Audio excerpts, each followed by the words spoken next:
Sejam bem-vindos ao R0Cast, o melhor podcast médico, onde trazemos conteúdos sobre residência médica, saúde mental e carreira de sucesso e tudo o que você precisa para se destacar nesse mercado cada vez mais competitivo.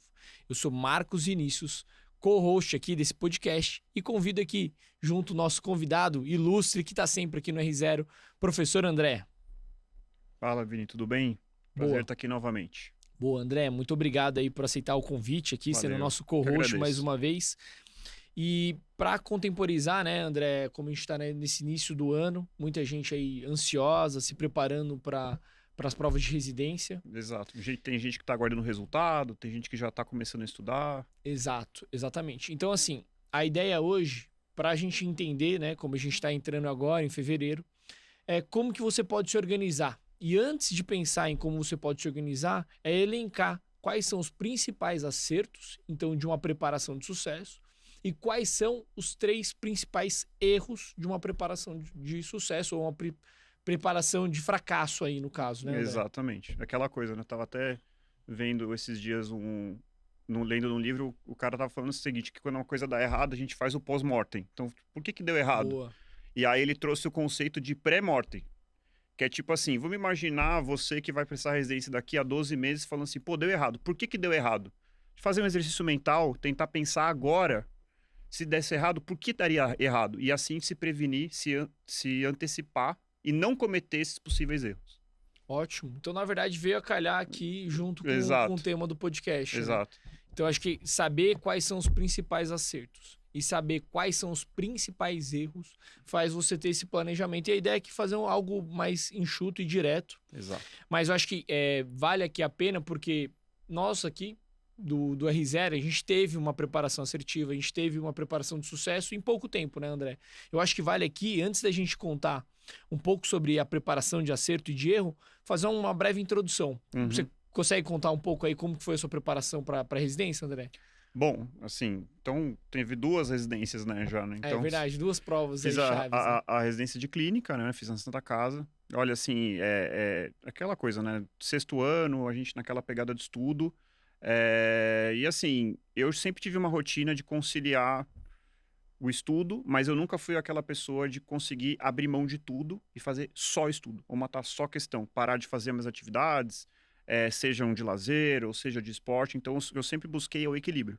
E eu consegui fazer isso na faculdade, porque no 6º ano você tem 1000 coisas acontecendo, você tá preocupado, ainda está preocupado com a intermédio, ainda está preocupado com outras coisas. No caso, eu competi atletismo, então estava preocupado com a minha performance atlética e preocupado com a minha performance como residente, como candidato à residência médica. Então eu estudei bastante, sempre acho que eu tive bastante disciplina e principalmente tive bastante consistência.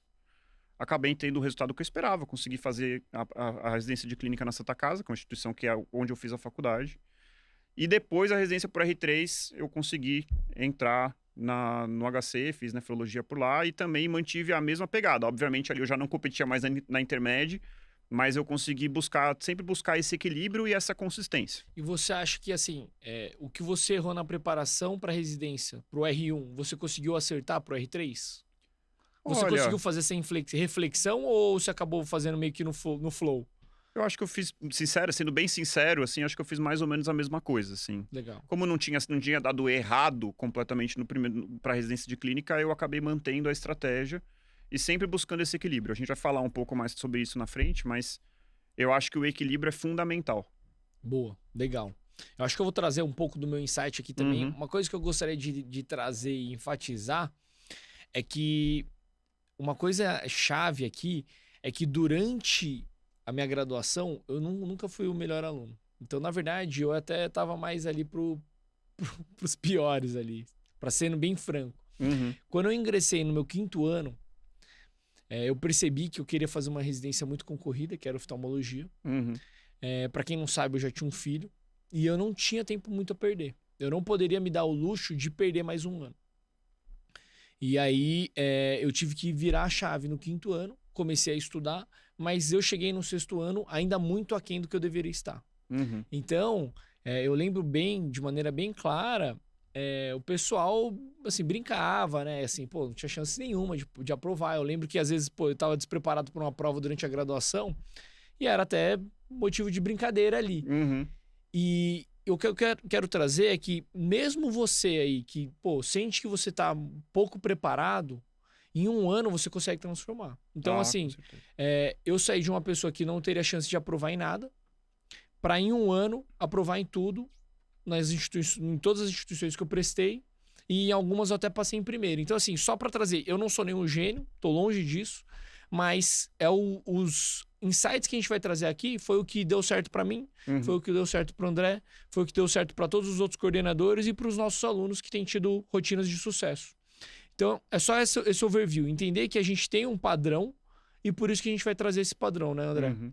E só agora bateu a curiosidade, assim, o fato de que você já tinha um filho e como você disse, você não podia perder mais um ano, você acha que isso serviu de incentivo? Total, total, André. Então, assim, na hora que você falou, né, que você não abriu mão do que você tinha de prioridades e tal, eu acho que a principal chave aí é você saber as prioridades. Aham. Então, não é que você vai abrir mão. Cara, na vida você vai ter que abrir mão Você de está algumas sempre coisas. escolhendo uma coisa em detrimento de outra, não tem jeito. O tempo é Exatamente. finito, não Exatamente. tem Então, jeito. assim, o problema é, eu quero fazer tudo, qualidade de vida. Cara, é prioridades. Se Uhum. naquele momento a prioridade sua é aprovar numa residência médica, em algum momento você vai ter que ceder. Então, assim, eu também não abri mão das minhas atividades físicas, Uhum. mas eu abri mão de outros momentos de lazer ou de outras atividades que eu tinha, mas para organizar. E não que eu foquei e entrei numa caverna, né? Acho que a gente vai Aham. trazer um pouco Sim. disso, mas acho que a chave aí pra gente começar é prioridades. Uhum. Principal acerto, André. Acho que o André aqui, que é maratonista, atleta aí. Você sempre foi atleta, André? Na verdade, dá pra dizer que, assim, acho que da oitava série, eu não fazia atividade física quando eu era mais novo, assim, bem Tá. mais novo. Até que um determinado momento isso começou a me incomodar e eu lembro bem que acho que foi na oitava série, eu entrei na academia e nunca mais parei de fazer atividade. E Legal. foi uma coisa que em nenhum momento, por vários altos e baixos que você passa na vida, desde a época da escola, depois da época de cursinho, depois graduação, eu nunca parei de fazer atividade. Então foi algo que passou de quase que um sedentarismo, tudo bem que eu era um jovem, né? Mas assim, para uma coisa que eu nunca mais abri mão.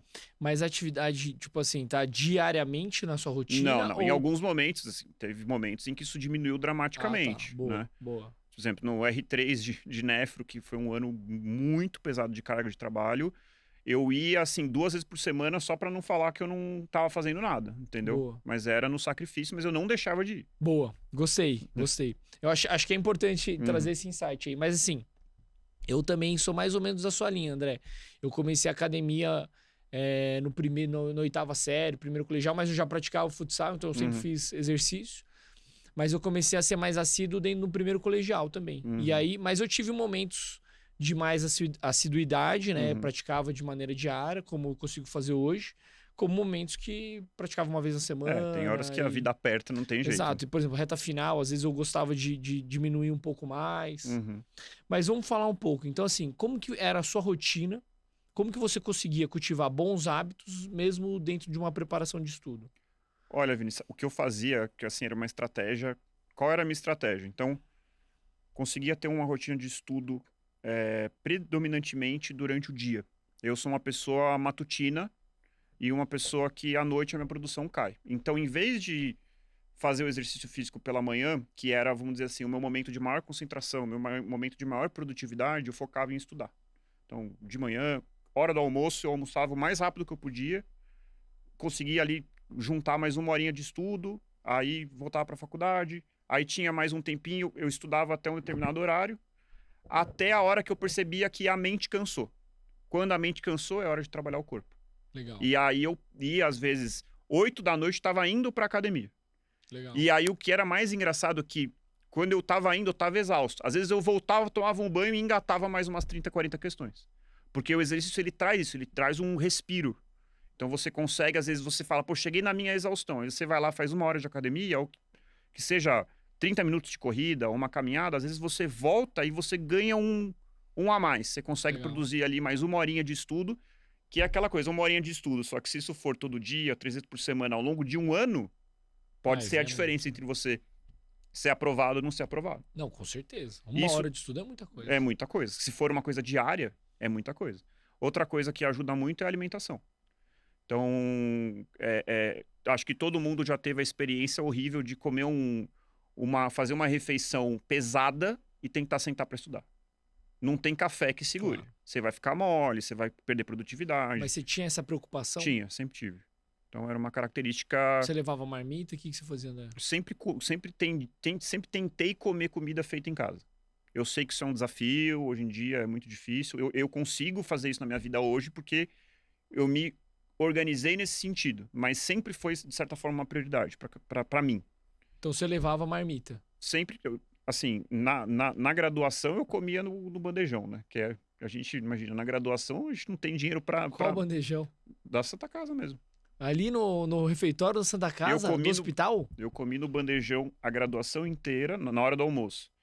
E na grande parte da residência. Eu te digo por quê. O primeiro motivo era custo. Que pro graduando... Era de graça, não é? O graduando era de graça e o residente... Na verdade, você pagava... O graduando você Mensal, pagava um né? valor, R$30, um valor assim. bem baixo. E pro residente era de graça. Mas o principal motivo pelo qual eu comia no bandejão... Primeiro que, assim, era aquela comida que não tem luxo, mas é uma comida saudável. Então, um arroz, feijão, um pedaço de proteína, uma saladinha. Mas o principal é que eu tava lá 11 da manhã, 11h15 eu tinha terminado de almoçar. O que eu fazia? Saía de lá, ia para casa e conseguia fazer uma hora e meia. Morava perto. Fazia uma hora e meia de estudo na hora do almoço. Enquanto tava todo mundo saindo para ir comer, não, vamos lá, não sei o quê, vai longe. Legal. Eu conseguia ir comer e pegar aquele horário do almoço, de novo, uma horinha de estudo. Todo dia na hora do almoço, ao longo de um ano, faz uma baita de uma diferença. Muita diferença. Então era um benefício econômico, a praticidade e o estudo extra que isso me proporcionava. E aí, à noite em casa, eu tentava fazer a minha comida. Boa. Legal. Então, assim. Bom, deixa eu falar um pouco da minha aqui, a minha rotina. Eu sempre pratiquei atividade física e aí, durante a graduação, eu treinava nos horários do almoço, ou quando a gente matava a aula, também treinava nos horários da aula, ou de noite. Esses eram meus horários de treino. Só que no 6º ano, eu mudei tudo completamente. Foi um ano que meu irmão veio pra casa, a gente decidiu treinar junto. Meu irmão tava no Nortop lá na Santa Casa, então a gente ia junto pra faculdade, pro hospital, só que ele entrava muito cedo. E eu entrava um pouco mais tarde, acho que era 7, 8 horas, não lembro. Mas acho que era 7, se não me engano, a gente entrava. Aí ele entrava, sei lá, 6, então o que a gente tinha que chegar? 6 horas lá. Só que como a gente gostava de treinar junto, a gente tava nessa pegada de treino, a gente acordava 4 horas, Nossa, treinava numa academia 24 horas às 4h30, acordava junto, se motivava, 4h30 tava treinando, tomava banho na academia, chegava antes das 6 no hospital, porque ele tinha que fazer a parte lá da ortopedia, e eu já abria a biblioteca. Eu era o cara que chegava antes da biblioteca. E aí eu já começava a estudar. Já começava a estudar e... Então, consegui manter a atividade física. Foi uma época que eu treinei todos os dias. E consegui manter essa atividade física bem, bem equilibrada. Em relação à dieta, André, eu também sempre gostei de comer comida de casa. Muito preocupado com a parte física, a parte de saúde. E aí eu levava marmita. Então, desde, sei lá, segundo, terceiro ano, eu levei marmita a faculdade inteira. E eu ganhava esse tempo do almoço, cara. Às vezes o segredo é o almoço. Eu não parava pra comer. Eu comia matando questão, comia assistindo aula. Então, assim, eu até era um mal-estar ali na biblioteca, porque a galera falava, pô, puta cheiro de comida, assim. Gerava um mal-estar. Eu não sei se você lembra, mas a biblioteca até tinha uma parte externa, mas grande parte quando eu tava sozinho, porque no almoço ninguém ia pra biblioteca. Então, às vezes eu comia lá, o lanche da tarde eu comia.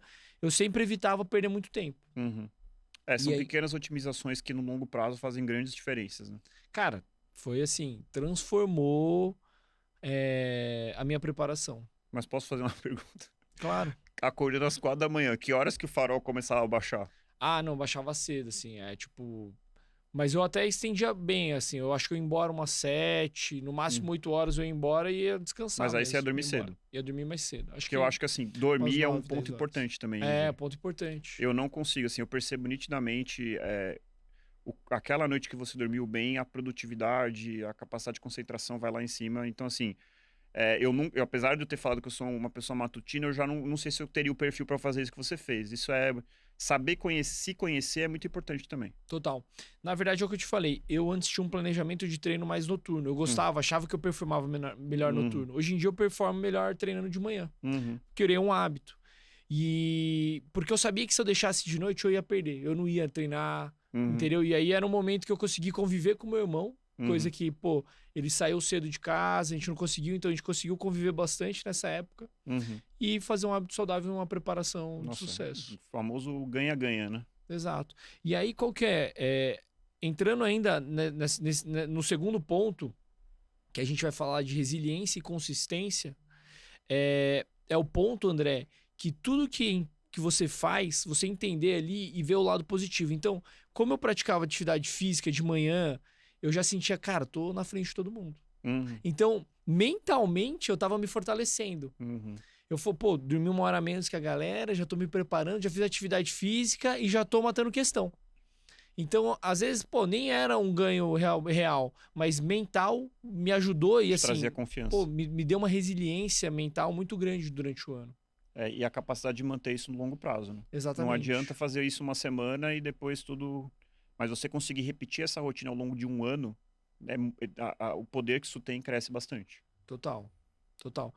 Isso daí é importante, né? Porque muita gente quer transformar a rotina de uma vez e aí não consegue manter a consistência, né? Exato. Que é esse segundo ponto aqui, resiliência e consistência. Como que a resiliência e a consistência encaixou dentro da sua preparação, André? Acho que é isso, Vini. Acho que você consegue criar uma rotina saudável de exercício, de alimentação, de sono.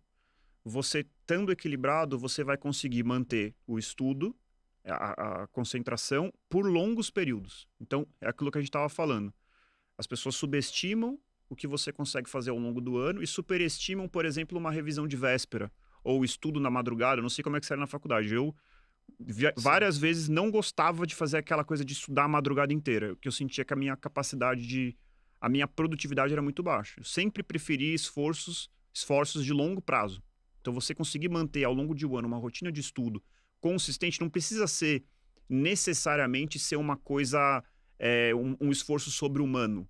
Entendeu? Tem pessoas que vão conseguir fazer ao longo de 12 meses, dormir 4 horas, matar 1000 questões por dia. Mas o rendimento cai. Mas o rendimento cai e não é todas as pessoas. Eu acho que o importante é você conseguir achar esse ponto de equilíbrio em que você consegue manter esse esforço consistente de longo prazo. Acho que isso, e eu acho que, modéstia à parte, tanto para o 6º ano quanto quando eu fui para essa R3, eu acho que isso foi um marco, assim. Eu consegui fazer isso ao longo do ano de uma forma muito consistente. E eu acho que daí que vem o sucesso. Boa. Então, eu acho que o hábito saudável aqui, ele entra como complementar à consistência, né? Isso então, é um pilar. exatamente. A consistência, ela vem também como consequência de uma vida saudável. Você consegue fazer as coisas ao longo prazo. Boa. E eu acho que, assim, tem alguns pontos, né, André? Então, como eu falei que eu tenho filho, né? E hoje em dia eu tenho 2, mas eu tinha um filho durante a graduação, era desafiador. Porque a minha esposa, ela morava em outra cidade. Então, todo final de semana eu precisava me deslocar. E aí, nesse daqui, você perde tempo, né? Você perde no deslocamento, você perde tempo, perde tempo assim, né? Você ganha tempo com o seu filho, mas você perde tempo de estudo. E eu tava na minha cabeça que a oftalmologia era uma das mais concorridas. E por isso que tinha essa complexidade. E aí, como eu tava fazendo a mais durante a semana, eu sentia que eu tava compensando um pouquinho no final de semana. Entendi. E aí eu conseguia ter um pouco mais de tempo com meu filho. Lógico, estudava também no final de semana. Mas aí é aquela questão da prioridade, né? Você queria ter esse tempo com o seu filho, então você se esforçava durante a semana para poder manter esse período com seu filho no final de semana. Perfeito, exato. Então, assim, de maneira religiosa, eu fui todos os finais de semana. Todos os finais de semana você conseguiu ter muitos tempos de qualidade? Às vezes não. Às vezes eu ia lá para pelo menos estar junto, estar perto, num jantar, num almoço, mas estudava bastante também no final de semana. E a parte de resiliência, um ponto que eu gostaria de frisar, que eu acho que é muito importante. O que é a resiliência, né? É a capacidade de você sofrer uma deformidade e voltar ao formato original. E durante a preparação, nem todo dia você vai acordar bem, nem todo dia você vai estudar bem, nem todo dia você vai estar preparado. Então, vai ter dias que você vai errar, mas é importante você voltar para aquele estado mental e tentar acertar no dia seguinte. Com certeza. Às vezes, é que nem na dieta, né? Muita gente, segunda-feira da dieta, aí errou, meu irmão, já começa a chutar balde atrás de balde. Não é? Eu até funciono um pouco assim. O dia que eu não treino é o dia mais difícil de eu manter dieta. O dia que você começou acertando, cara, você começa a seguir. Então é isso daí, você errar e voltar rápido pro seu estado original. Não, às vezes a pessoa faz um simulado, né? Você faz um simulado e tem uma performance aquém do que era o esperado. Você pode usar isso como tô estudando um monte, se tiver esse resultado desanimador, ou tudo bem, eu entendo que isso pode acontecer, pode ser que hoje não era um melhor dia, pelo menos não é o dia da prova. Vou estudar mais, vou me preparar para o próximo. Acho que também tem um pouco disso, Total, né? total. Saber isso é lidar com a importante. frustração. Pô, cara, preparação de 12 meses, entendeu? Não é um dia, não é uma semana, não é um mês, é 12 Exato. meses. Então é importante você entender que vai ter momentos difíceis. E durante o ano, por exemplo, assim, a gente vai falar aqui de planejamento de estudo. E uma coisa que acontece, às vezes, são intercorrências. Com certeza. E você tem que saber lidar com a intercorrência. Durante a vida, né, André? Então, assim, problemas virão. E se você souber lidar com o problema, melhor pra você, né? Boa. Vamos falar um pouquinho, então, de planejamento de estudo e estratégia de revisão, André? Vamos. Como é que você encaixou isso daí? Então, como é que você planejava e como que você... A partir de que momento você começou a revisar? Assim, Vini, eu confesso que, assim, em relação a planejamento, às vezes eu tenho uma abordagem do tipo assim... Às vezes eu tô querendo me organizar e tal... Eu tenho uma tendência a começar a executar mais do que planejar. Eu sei que tem pessoas que são extremamente organizadas e querem ter um cronograma de 12 meses. Eu tinha uma abordagem do tipo assim, eu vou estudar e vou tentar matar o maior número de questões, tentando manter sempre uma coisa mais ativa. Tentando sempre estar matando questão além da apostila, era a maneira que existia na época, né? Hoje em dia é tudo plataforma, né? Como a nossa, que facilita muito a nossa vida. Então eu nunca fui tanto uma pessoa desse planejamento. Eu preferia estar executando ali no dia a dia. E é óbvio que em determinados momentos você ia fazendo pequenos ajustes para você também não se perder, né? Por exemplo, aquela coisa que me dói falar. Eu priorizei para a prova de R1, eu priorizava as áreas pequenas. Então eu tinha que ter certeza muito clara de que eu ia estar muito bem em pediatria, em ginecologia e obstetrícia, em preventiva, porque eu sabia que ali era aonde eu conseguia a maior relação entre questões e estudo. Então, com um pouco de estudo, eu acertava muitas questões da prova. E isso acabou sendo verdade, que praticamente pediatria e GO, cheguei muito perto de gabaritar as duas áreas. E depois a gente ia para a briga nas outras, principalmente cirurgia e clínica médica, que são mais complexas. Então, dentro do meu planejamento macro, eu estava sempre focado em não deixar passar nada de pediatria, GO e preventiva.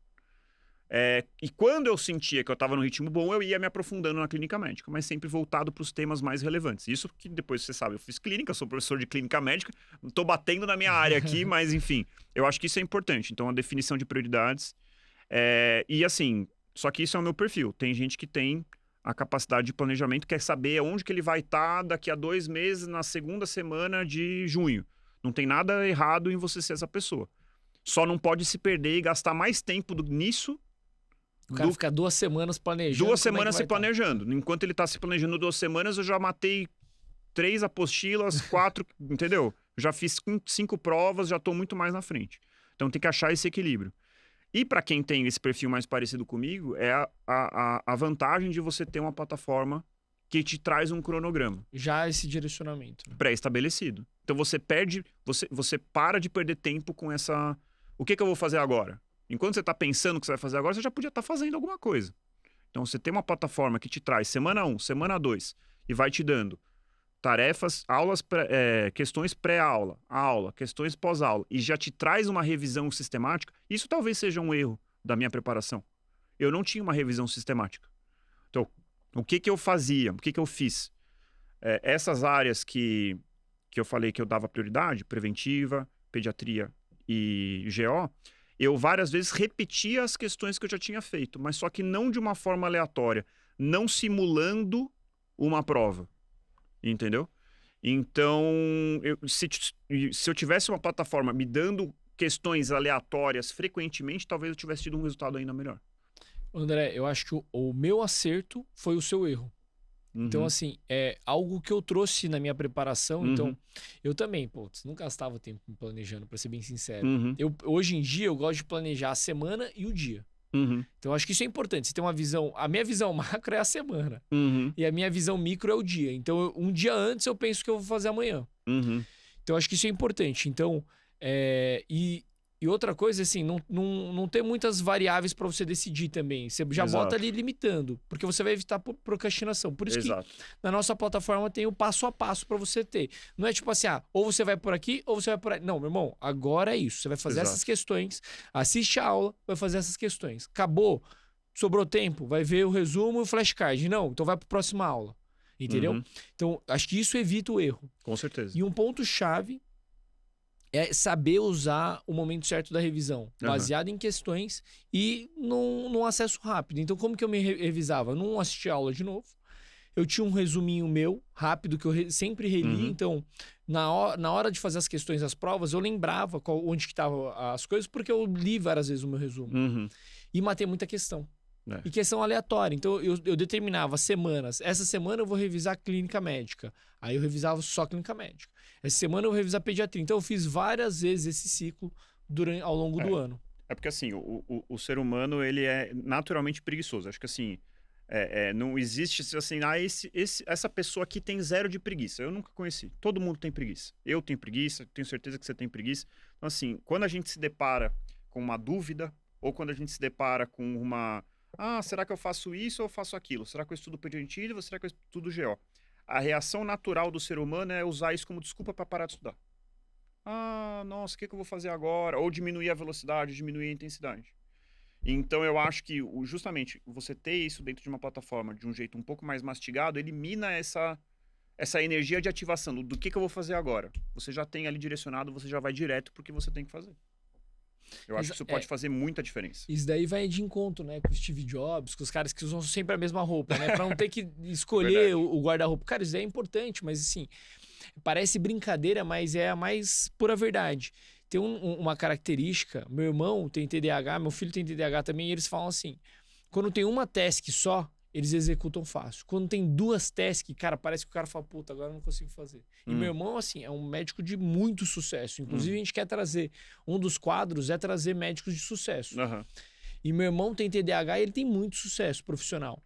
Mas ele fala isso, que é assim, é a complexidade de você, quando você tem muitas coisas para fazer, você não conseguir focar em uma. Exato. Então, é o dilema da Netflix, né? O que eu vou assistir agora? Exatamente. Quando você vê, você passou 50 minutos passando só escolhendo. E não aí consegue, já não deu mais tempo de assistir. Já não deu mais tempo de assistir. Então, você sabe que isso daí é até... Isso é do budismo. Que legal. A dúvida é uma forma de sofrimento. A dúvida traz sofrimento. Quando você tá em dúvida, será que eu estudo isso? Será que eu estudo aquilo? Será que eu assisto essa série ou aquela? Aí você tem o medo de colocar um filme no Netflix tempo, né? Que no final, no minuto 30, você vê que você não gostou. Pô, eu gastei 30 minutos. Aí você acaba que não assiste nada, ou você acaba que não estuda nada. Isso é muito interessante. Muito interessante. Quanto menos dúvida você tiver na sua vida de forma geral, é claro, a dúvida às vezes ela é necessária para que você possa fazer uma reflexão, ter uma tomada de decisão mais ponderada e mais assertiva. Mas assim, quando ela está em excesso, ela acaba sendo uma âncora. Você vai ficando para trás, você vai parando, você vai fazendo cada vez menos coisas ou não tendo a produtividade que você poderia ter. Porra, excelente, André. E é a pura verdade. Então, algo que a gente martela muito é tirar o viés da dúvida do nosso aluno. Que eu acho que muita gente, às vezes... E outra coisa, né, André? Às vezes, eu vejo muito aluno reclamando que tem, às vezes, um acesso a uma plataforma que tem 40 aulas numa semana. Cara, isso daí... Mal estruturado, né? Não, e é o que eu falei, pra pessoa que tem TDAH, ou pra aquela pessoa que se desmotiva rápido, meu irmão, isso daí é o alimento dele. Exato. Você entendeu? Você botou 40, o cara não sabe o que fazer, entendeu? O cara já fala, puta, essa semana eu não vou matar. Não adianta eu gastar minha energia. Aí semana que vem já tem 80 aulas atrasadas, entendeu? Exatamente. E aí tem um outro recurso que assim, que eu acho que eu acredito muito nesse recurso e que é a questão de uma aula essencial, a complementar e a bônus. Por exemplo, dentro da clínica médica isso é fundamental. Pô, fundamental. Então assim, por exemplo, porque tem o aluno que vai assistir 40 aulas, esse aluno existe, mas ele é a exceção. Mas é claro que a gente quer que esse aluno que quer ir a fundo possa ir mais a fundo. Então você vai dar um tema essencial, isso aqui você não pode deixar de saber. Agora, você quer complementar seu estudo, tudo bem. Agora, você quer ir num tema bônus que é de prova de R3, mas de vez em quando cai, você tem que ter essa opção também para aquele aluno que tem esse perfil. Para a maioria dos alunos, você vai parar na aula complementar. Você não vai ter aula bônus. Mas para quem quiser a fundo, você tem essa possibilidade também é muito interessante. Por isso que a gente vai graduar as aulas em farol, né? Exatamente. Semáforo aí, para quem, dependendo da região que você tá, em vermelho, amarelo e verde. Verde, você tem que assistir, é Exato. essencial. Amarelo, É recomendável, mas só se você tiver matado todas as essenciais. e o vermelho, Se você tiver com tempo. Se você Fechou. tiver disposto, se você tiver conseguido e tá com tudo em dia, quer estudar mais, mal não faz, né, Vini? Se tem uma coisa que a gente... Excesso de estudo eu nunca vi prejudicar alguém. Isso aí não acontece. boa. André, vamos então agora, então a gente vamos retomar. Rotina saudável, resiliência e consistência, e por último, planejamento e estratégia de revisão. Show? Perfeito. Vamos falar agora dos 3 erros. Primeiro, desconhecer o seu perfil. Isso é muito importante, Vini. A gente já tá falando um pouco disso, mas assim, vai casar um pouco com os acertos. Então, assim, aquele aluno vai falar assim, ó, eu tenho um hobby muito bem estabelecido que pode ser o que for, sabe? Tem uma atividade física. Aí ele vai entrar no ano que ele vai prestar a prova de residência. Eu não vou parar completamente de fazer atividade física. Um aluno que sempre dormiu 8 horas, eu vou dormir 5 horas. Eu vou matar, então coloca metas irreais, coloca uma coisa que ele não vai ser capaz de cumprir, que ele não vai ser capaz de seguir esse cronograma. E aí ele vai quebrar a cara. Vai se frustrar. Vai se frustrar, vai se desanimar. Então você tem que saber o seu perfil. Como eu já falei, tem gente que consegue matar 400 questões num dia. Você é esse aluno? Temos que fazer esse tipo de reflexão também. E é óbvio que a gente vai fazer um direcionamento do que é a média da maioria dos alunos, né? Que é uma coisa que a gente vai sempre tentar buscar no nosso curso, uma coisa que seja uma coisa factível, tem que ser um pouco desafiador, não pode ser fácil, claro. não pode ser fácil, porque se for fácil você está deixando de lado um potencial ali que você poderia estar colocando para fora. Mas não pode ser uma coisa que sobrecarrega a pessoa para a pessoa desanimar. Acho que é mais ou menos por aí. Não, isso daí é importantíssimo, né? Desde o ponto de vista, né, André, assim, o que você falou, né? Se você tem hábitos diurnos, hábitos noturnos, acho que você conhecer o seu perfil, isso é importante, onde você produz mais. Até a questão do sono. Tem gente que fica bem com 6 horas. Eu, infelizmente, preciso de 8 horas para estar bem, para estar 100%. 7 horas, é aquela coisa, eu vou ficar meio... Vai dar conta? Vou dar conta. Mas vai ser mais ou menos. 6 horas para baixo é sobrevivência. Infelizmente, eu sou essa pessoa que precisa de um pouco mais de sono. Talvez não seja esse seu perfil. Você acordava às 4 da manhã, coisa que eu nunca fiz na vida. Mas você sabe, André, que é aquele negócio, são fases da vida. Eu também, hoje em dia, eu gosto de dormir mais, mas, pô, tinha época que eu dava plantão todo final de semana e dormia pouco. Entendeu? Então, assim, acho que é fase.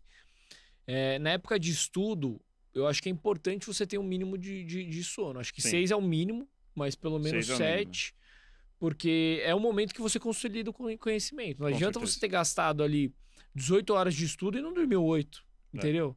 Aí você não consolidou nada. Não consolida. Nessa fase de estudo, várias vezes, eu não sei se você já tinha aqueles sonhos que você tá matando questão. Às vezes eu acordava, parecia que eu tinha acabado de matar 100 questões. Você passava a noite processando tudo que você estudou durante o dia. Pode parecer uma coisa meio até desagradável, né? Pô, a hora de dormir eu continuo pensando nisso, mas na verdade não. Você tá processando tudo aquilo que você botou pra dentro durante o dia. Sua cabeça tá colocando cada coisa dentro da sua pasta, nas caixinhas. Isso é muito importante, né? O sono é importantíssimo, cara. Você sabe, André, que é o que eu te falei, eu não era um aluno muito assíduo. Mesmo durante o colégio, eu sempre gostei desse reta final. Não reta final da última semana, mas tipo o último ano, assim, sabe? Eu não acredito em retas finais de uma semana, mas sim, eu acho que 12 meses é um tempo de você mudar bastante o jogo. Não, com certeza. E eu, durante a minha graduação, não era um cara muito dedicado, então eu lembro de virar à noite, cara. Às vezes aí você chega, cara, aquele sentimento que você estudou todo mundo já monte fez isso. Eu também já fiz. É que eu sabia que pra mim não era tão efetivo. Zero efetivo, zero efetivo. Né? Mas sim, era o jeito de pelo menos você tentar, né? Mas era zero efetivo. Você era um bom aluno durante a graduação? Sim. Tava ali na parte mais de cima, assim. Boa. Excelente. Vamos lá agora para o segundo ponto, que é um erro importante aqui da preparação, André. Hoje em dia tá tudo na moda, né? Então, a alta performance, teorema de Pareto, todo mundo tá buscando a bala de prata. Exercício, porque todo mundo... HIIT. Exatamente. 20 minutos por dia. Em 12 minutos você vai emagrecer 30 quilos em um mês. Todo mundo tá buscando aquela bala de prata. Uhum. Porque tá na moda que você tem que ter uma qualidade de vida ótima, ganhar muito dinheiro, trabalhar pouco, estudar pouco e tá no 0,1% da sociedade mais bem-sucedida do Uhum. mundo. Você acredita que acreditar em uma bala de prata é um dos principais erros aí da preparação, André? Ah, com certeza. Né, a gente tá falando assim, a gente fala muito por exemplo, do curso Premonições, né? O curso Premonições, que é uma revisão de véspera, ele é excelente. Mas quem mais se beneficia do curso Premonições? Aquele aluno que estudou de forma consistente, foi resiliente durante o ano, teve tudo que a gente já falou até agora. Ele fez tudo isso. Premonições vem como uma forma de consolidar o conhecimento. Então, o Premonições não vai ser a bola de prata, mas ele vai consolidar um esforço que você fez ao longo de um ano. Então, assim, é claro, não estudei nada. Entre não fazer um curso de véspera e fazer um curso de véspera, você pode, principalmente se você for um aluno muito diferenciado, você pode apenas com uma revisão de véspera conseguir passar. Isso A é gente tem possível, alunos que mas é extremamente improvável. É extremamente não é improvável. recomendado, né? Não é recomendado. Então, acho que assim, ou, sei lá, eu vou só matar questão. É possível você passar numa prova de residência só matando questão? Acho que possível sempre vai ser. Mas se você puder conciliar uma aula direcionada com uma questão, você vai maximizar. Uma coisa maximiza a outra. Né? A questão, na verdade, vem muito dentro do conceito de revisão. Né? Quando você está matando uma questão, você está, na verdade, consolidando o conhecimento e revisando aqueles conceitos-chave que você viu durante uma aula. Então, eu acho que isso é um erro muito comum e, particularmente, eu não acredito em bala de prata. Não sei você. Não, acho que não existe, na verdade, né, André? Acho que a gente tem que desmistificar esse negócio de, puta, é só isso, é aquele negócio da sorte, né? Então, assim, a sorte é você estar preparado para ela chegar, né? Então, assim, cara, não tem como vocês acreditarem em uma metodologia só. Uhum. Porque hoje em dia se fala muito, né? A questão é o estudativo, a questão que vai fazer você aprovar. E, cara, não é isso. É a conciliação de vários fatores. Com certeza. Eu acho que até se você focar só em questão, você vai se frustrar em grande parte das vezes e você vai diminuir o seu ritmo. Porque você vai errar várias vezes a questão, ou muitas questões, e isso vai te desmotivar. Então, você conciliar é fundamental. Antigamente, acreditava-se muito no estudo passivo. E eu acho que, na verdade, o estudo ativo ele vem para ser complementar. Né? Então, por isso que a gente organiza ali as caixinhas em questões de apresentação do tema, que são as questões pré. Aí você vai ver a aula e aí tem as questões de consolidação. Então, as questões pré é para você ter um overview do tema. Então, quando você assistir a aula, você já vai saber ali os pontos chaves. E depois as questões de fixação é para você realmente praticar. Mas aquilo ali não é o final do estudo. Aí depois vai vir as questões randomizadas, que aí vem a revisão sistemática. E a questão pré tem um efeito também, que é aquela coisa da provocação, né? Você vai começar a aula, assistir uma aula de pneumonia, você vai matar 5 questões, você já erra uma de cara, aí você erra 2 de cara, aí você erra 3. Querendo ou não, o fato de você ter errado, ter ficado, às vezes, chateado que você errou, você já ativou ali o sistema límbico, todo mundo sabe que quando você ativa o límbico, você grava muito mais do que quando você tá lá só assistindo uma aula passivamente. Aí sim, isso é estudativo. É você ser provocado por uma questão, aí você tem um componente passivo do estudo, que é uma aula que você está assistindo, mas você já foi previamente ativado pela questão. E aí você é útil e agradável. Aí depois você vai fazer a questão de consolidação, aí você vai com sangue nos olhos. Agora eu sei matar essa questão. E aí tem que performar. E aí você vai lá e performa. Ou seja, não se trata de uma coisa ou outra, e sim pegar o melhor de cada um. Exato. Porque hoje em dia também aquela aula de 5 horas também é ilusória. Exatamente. Né? Não adianta mais. A gente, assim, claro, tem temas assim que não tem jeito. Tem temas que você vai precisar de uma aula mais extensa. Não existe. Se alguém um dia falar para vocês, olha, vamos assistir uma aula de diabetes. Eu vou te dar uma aula de diabetes, falar tudo de diabetes em 30 minutos, que seja impossível, gente. Ninguém vai. Se alguém falar isso para você, primeiro assim, se conseguirem, me fala o nome que eu quero assistir essa aula. Mas assim, você vai ter que ter um tema mais extenso, uma aula mais extensa, dependendo do tema. Né? Mas assim, é tentar minimizar, tentar ser objetivo dentro do possível. Perfeito. Eu acho que é isso daí, é tentar extrair o melhor de cada coisa, né? Não ficar Exato. fazendo só questões e às vezes questões que não tem nada a ver com o que você vai prestar. Isso é outro ponto importante. E não só também ficar assistindo aulas cansativas que focam em coisas que não caem na prova. Aham. Porque quer queira, quer não, o momento agora é de aprender medicina, mas o objetivo maior é aprovar na prova de Com residência. certeza. Então Assim, você tem Vinícius, que gastar essa energia. aquela coisa, né? Às vezes a gente, na própria graduação, né? Não, pelo amor de Deus, não quero cuspir no prato que eu comi. Assim, Santa Casa, uma baita de uma graduação, mas quantas aulas longas que a gente não teve, às vezes sobre um tema que às vezes nem foi tão relevante, aulas de 2, 3 horas, 4 horas, que você Não absorveu não nada. absorveu nada. Então, assim, isso sim é ruim, né? Às vezes, imagina, a aula de bioquímica, mesmo a de fisiologia, que eu gostava pra caramba de fisiologia, de vez em quando tinha umas aulas de 3 horas, 4 horas. O professor colocava lá, você já via 450 slides. Você fala assim, meu Já Deus do pegava céu. o celular aqui. Não, assim, é uma coisa surreal, né? Então, assim, por incrível que pareça, agora eu vou confidenciar a minha idade. Na minha graduação, os smartphones ainda não estavam. Não eram a realidade. Não era. Não Na era. minha também não era. Na verdade, eu peguei a Então, hoje em dia, com o celular, esse poder de assistir uma aula longa ficou ainda mais difícil. Né? mais impossível. É uma concorrência complexa também, né? Você tá toda hora o celular. Acho que isso é um desafio, acho que do momento atual, eu sinto isso. Eu nunca fui uma pessoa de rede social. E não sou até hoje. Às vezes eu preciso colocar meu telefone no armário. Eu faço isso hoje. Coloco no armário, não, coloco na gaveta do escritório e falo, eu vou ficar aqui 2 horas, eu não vou mexer no celular. Senão sua produtividade vai lá embaixo. Talvez seja uma outra dica interessante. Cara, isso daí é algo que eu utilizei na minha prova de título. Uhum. Putz, de novo, né? Eu estudei. Pra residência, eu fui um cara mais cadenciado aí. Uhum. Porque eu tinha aprovação.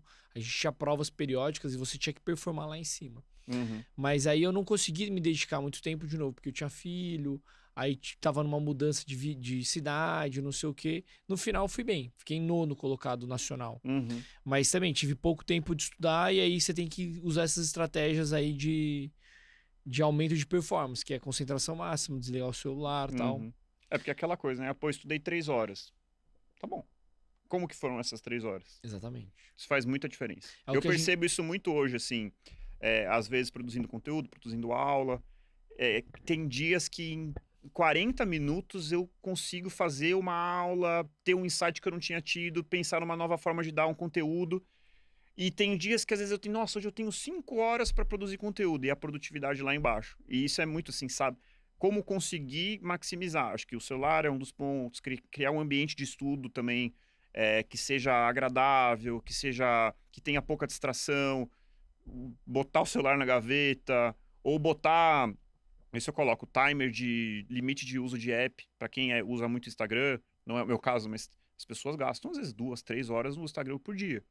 Você colocar um timer depois de 15 minutos bloquear, tem várias maneiras para você tentar maximizar a sua qualidade E aí, do seu estudo. é aquele negócio que você falou, às vezes o cara fica 12 horas sentado, mas de estudo líquido é 1h30, Exatamente. 2 horas. Porque o Você cara sempre ficou fala se isso do perdendo. líquido, né? Isso é um Exatamente. ponto. O estudo líquido mesmo é aquele tempo que você gastou realmente se preparando, né? Então é isso. Só o último insight sobre a bala de prata é o que você falou.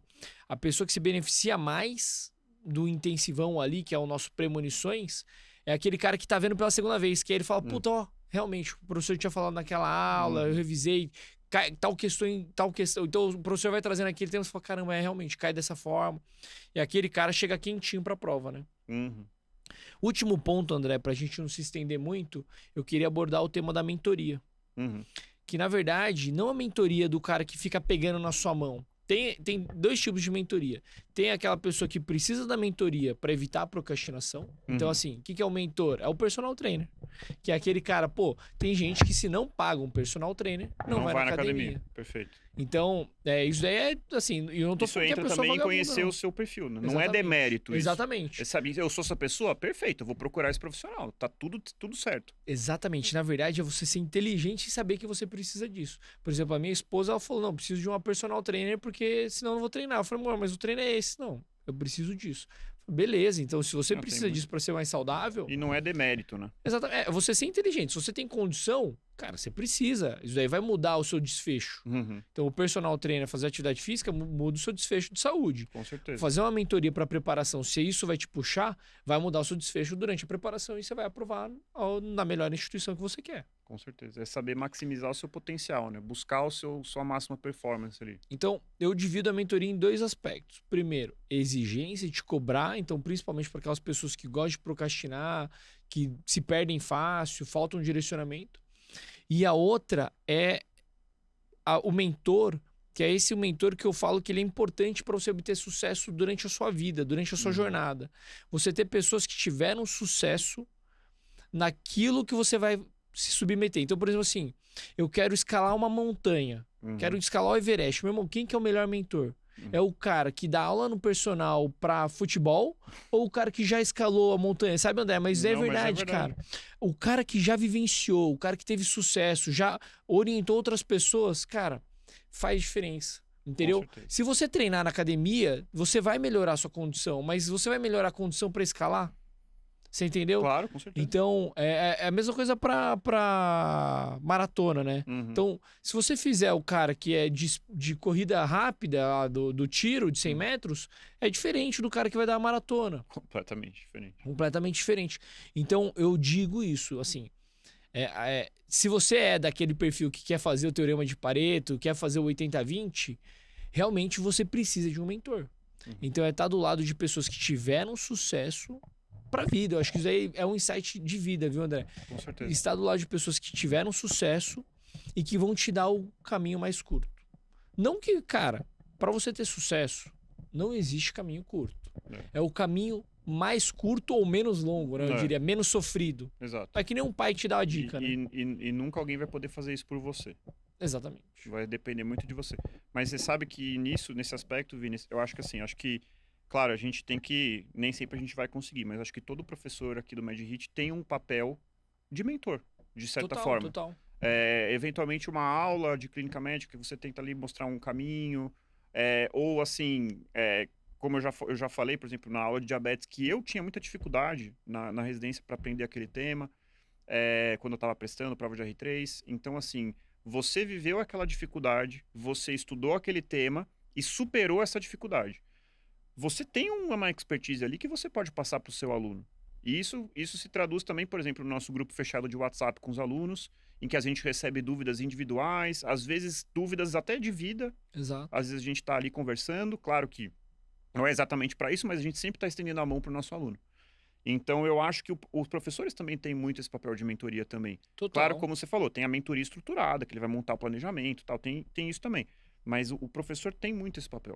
Não, André, total. Eu digo assim, as nossas aulas, a maior energia que a gente gasta é antes da aula. Que é tentar mastigar da forma que fique mais fácil de você absorver. Sim. Gravar é a parte mais gostosa. Exatamente. Então, assim, esse é um papel do mentor, é dar o caminho das pedras ali. Você trazer um mnemônico, trazer uma historinha, ou realmente organizar o raciocínio, trazer o take-home message. Exatamente, take-home messages. E é isso. Então, assim, além das aulas serem uma verdadeira mentoria, os nossos grupos de WhatsApp, eles são aquele ambiente ali que você consegue tirar uma dúvida rápida. É um acesso que isso não existe, se perdeu. Então, por que a gente traz isso? Que é a necessidade de você realmente ter uma aula de qualidade, que a gente traz isso, né, André? A gente grava em 4K, áudio limpo, estúdio profissional, mas ao mesmo tempo você ter esse EAD, né, esse estudo à distância, com contato próximo do professor. Sim. Esse é o grande diferencial. E depois a gente ganha os presentes que são as mensagens de agradecimento, Exatamente. Às vezes os áudios com choro envolvido diante de uma aprovação. Exatamente. E aí você vê que você está fazendo um bom trabalho. Exatamente. Então é esse o nosso objetivo. E ainda mais, todo mundo que está dentro do nosso extensivo, a gente faz questão de abrir mentorias periódicas para a gente escutar, organizar o estudo. Essa é a ideia. A gente estar do lado durante toda a sua trajetória. E atender né? a demanda de cada aluno. Né? Que tem o aluno que precisa de mais atenção, tem o aluno que tem um perfil mais independente e está tudo certo. Não tem certo e errado. Perfeito. Boa, André. Então, acho que a gente já passou pelos 3 principais pilares de uma preparação de sucesso, os 3 principais erros. E o que você daria aí de mensagem final ali pro para os nossos alunos, André, ou telespectadores? Bom, assim, bom, gente, é como a gente já falou, não vai vir de graça. Isso eu acho que a gente tem que partir desse lugar. Não vai vir de graça, vai ter que ter esforço, vai ter que ter esforço de longo prazo, então não adianta ir com pensamento curto prazista. Não temos uma bala de prata, o que a gente tem é um produto de muita qualidade, a gente tem muita disposição e muita disponibilidade também para ajudar vocês nessa jornada. Então, sempre com o canal aberto para conversa, para sugestão, para dúvidas individuais. Então, realmente, a gente estender a mão para o nosso aluno para atender diferentes perfis e otimizar a rotina de estudo de cada um. Então é isso, gente. E outra coisa, abracem a dificuldade, abracem o desafio. Lógico que às vezes a gente fala, pô, que saco, eu tenho que estudar, eu queria estar fazendo tal coisa, mas vai vir uma recompensa ali na frente. Então acreditar no processo, se dedicar ao processo que vai ter resultado.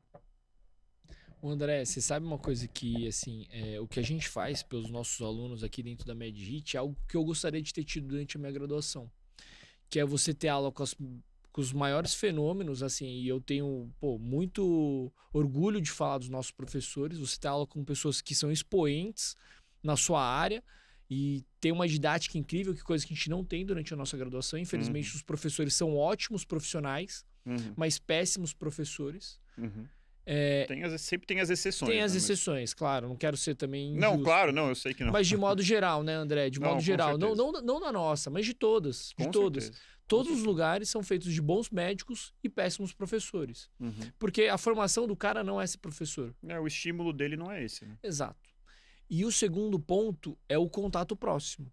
Então, às vezes você tem um cursinho, você tem um lugar que você vai ter uma aula de qualidade, mas você não tem um contato próximo. Isso eu não tinha e não existe. Você ter um contato próximo para tirar uma dúvida, para você ter uma referência, isso é diferente. Exato. É algo que eu, por exemplo, assim, eu falo, né? O João Marcelo foi meu professor durante a graduação, ele é um fenômeno. Mas a gente não tinha esse canal aberto para tirar dúvida, né, André? Ele era o professor da faculdade de 30 anos. E assim, você não vai tirar dúvida com estagiário, você não vai tirar dúvida com robô, você não vai tirar dúvida com inteligência artificial. ChatGPT, né? Você vai tirar dúvida com um professor que deu aquela aula, com a pessoa que foi ali e gravou. Isso, no final das contas, Vini, acaba sendo pra gente um grande privilégio, porque a gente consegue, por meio das dúvidas que chegam, já pensar em como você vai melhorar a aula para a próxima edição do curso. Perfeito. Então, isso é muito... É uma coisa assim, dá trabalho, às vezes você abre lá, tem um monte de dúvidas, você tá lá na correria do dia a dia, mas assim, isso se paga muito. Isso é muito gratificante mesmo. Acho que é um dos grandes diferenciais dessa proximidade. E você sente que você tá construindo quase que uma família ali, né? É muito legal, né? Isso e os feedbacks ali no grande grupo diferencial. Coisa, né? Bom, vou também encerrar aqui falando os pontos chaves que eu levaria. Então, o primeiro ponto que eu faria é estabelecer prioridades. Acho que isso é um ponto importantíssimo para você ter uma preparação assertiva. Estabelecer prioridades e metas claras. E aí o resto, gente, é o que a gente falou aí. E assim, saibam que vocês aqui desse lado, vocês vão ter sempre pessoas que querem te ajudar durante a trajetória, principalmente agora na residência. Mas o foco do R0 Cash é não só te preparar para a residência, mas te preparar para uma carreira de sucesso, né, André? Então, a gente quer trazer pessoas expoentes nas suas áreas, médicos e não médicos, para eles te trazerem as skills necessárias para aprovar uma prova de residência, mas as skills necessárias, as soft skills, para vocês serem médicos bem-sucedidos. Isso aí, Vini, maravilha. Show? Então, gente, agradecendo mais uma vez aí e até a próxima. Até a próxima, pessoal. Obrigado. Tchau, tchau.